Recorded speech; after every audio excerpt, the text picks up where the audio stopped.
Hi friends, இன்றைக்கி நம்ம TNPSC question பேப்பரோட 4th கொஸ்டின்லேருந்து ஆன்சர் பார்க்கலாம். ஃபஸ்ட்டு 4th கொஸ்டின், இச்சொல்லின் பொருள் நனந்தலை உலகம். நனந்தலை உலகம் அப்படின்னா அகன்ற உலகம். ஆப்ஷன் ஏ அகன்ற உலகம் அப்படின்றது தான் இதனுடைய பொருள். 10ஆம் வகுப்பில் முல்லைப்பாட்டில் இந்த பாடல் இடம்பெற்றிருக்கும். அதாவது அகன்ற இந்த உலகத்தை மேகங்கள் சூழ்ந்து மழையை பொழிகின்றது அப்படின்ற பொருளில் வரும். அப்போது நனந்தலை உலகம் அப்படின்றது அகன்ற உலகம். ஆப்ஷன் ஏ அகன்ற உலகம். அடுத்து பழமொழியினை நிறைவு செய்க. மரத்தை இலை காக்கும். இதோடைய ஆன்சர் மானத்தை பணம் காக்கும். இப்போது ஆப்ஷன் ஏ பாருங்கள், மானத்தை மழை காக்கும். இது கொஞ்சம் பொருந்தி வர மாதிரி இருக்கும். அடுத்து ஆப்ஷன் பி பாருங்கள், பயிரை குணம் காக்கும். பயிருக்கும் குணமுக்கும் எந்த சம்மந்தமும் கிடையாது. அப்போது அது ஆன்சராக வரதுக்கான சான்ஸ் இல்லை. அடுத்து ஆப்ஷன் டி, உயிரை சொல் காக்கும். அது கொஞ்சம் ஒத்து போகிற மாதிரி இருக்குது. அப்போது மரத்தை இலை காக்கும் அப்படிங்கிறது ஒரு மரத்திற்கு மழை பெய்யும் போது அந்த இலையானது நீரை எடுத்து கொடுக்கின்றது. அப்போது கொடுக்கின்ற பொருளில் வரதுனால அப்போது மானத்தை பணம் காக்கும் அப்படின்றது ஆன்சராக வரத்துக்கு நிறைய சான்ஸ் இருக்குது.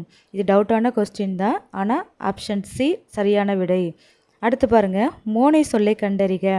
மோனை சொற்கள்னால் உங்களுக்கு தெரியும். முதல் எழுத்து ஒன்றி போவது.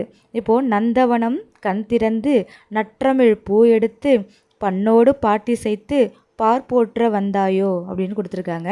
இதில் நந்தவனம் நற்றமிழ் இந்த ரெண்டும் ஒத்துப்போகுது. ஒத்துப்போகுது இல்லையா? அப்போது ஆப்ஷன் பி நந்தவனம் நற்றமிழ் அப்படின்றது தான் இதோடைய ஆன்சர். அடுத்து பொருத்தமான பொருளை தேர்வு செய்க. நெல்லிக்காய் மூட்டையை கொட்டினார் போல.